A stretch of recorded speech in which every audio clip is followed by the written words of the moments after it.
today was a bit of a cliffhanger for you, right? So what were you doing while you watched all the other girls that came after you had a chance to catch you?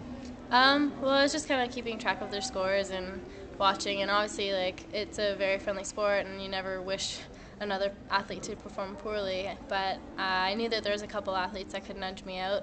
I knew for sure that there was three, and there's three spots that could really, or three athletes that could go ahead of me, and I would be able to still make the final. So you just have to wait and see and hope for the best. But whatever happens, happens. So.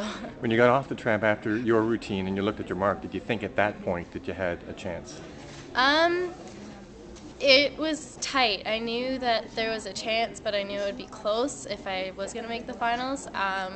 They were scoring pretty high for a lot of the athletes, and there's still two very strong flights to go after me. So I was trying not to keep my hopes up or anything like that. So I just kind of accepted that tonight might be my last day competing at this meet, and just took it from there and learned some lessons, and hopefully can implement them in training.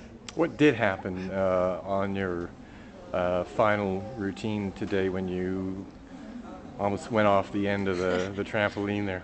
Well, I think I just started on a bit of a shaky bounce, and then my first skill traveled to one side, and then I was trying to recuperate, and then my third skill traveled to the other side. So after that, I was just trying to keep it together, and I substituted some tricks to try and keep up the form marks, and just kind of went from there. I made some changes to my routine last minute, but I think overall it was okay. Not exactly what I wanted, but it did the work, or did the job. So.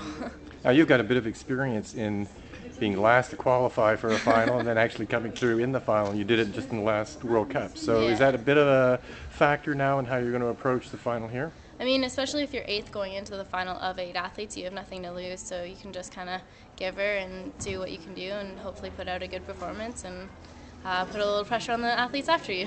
So I also have to ask you, Rosie, about being at a competition, a world competition like this, without Karen by your side. What was that like? Did that feel just a little strange, not It's a little knowing? lonely. It's kind of like not having maybe your big sister with you Yeah, on an it's important. definitely a bit lonely. I mean, she was supposed to be my roommate, and we were supposed to do synchro, and she's definitely a strong team player, and she's helped, like, she gives me advice, and definitely in training we feed off each other. So not having that, it was a bit different.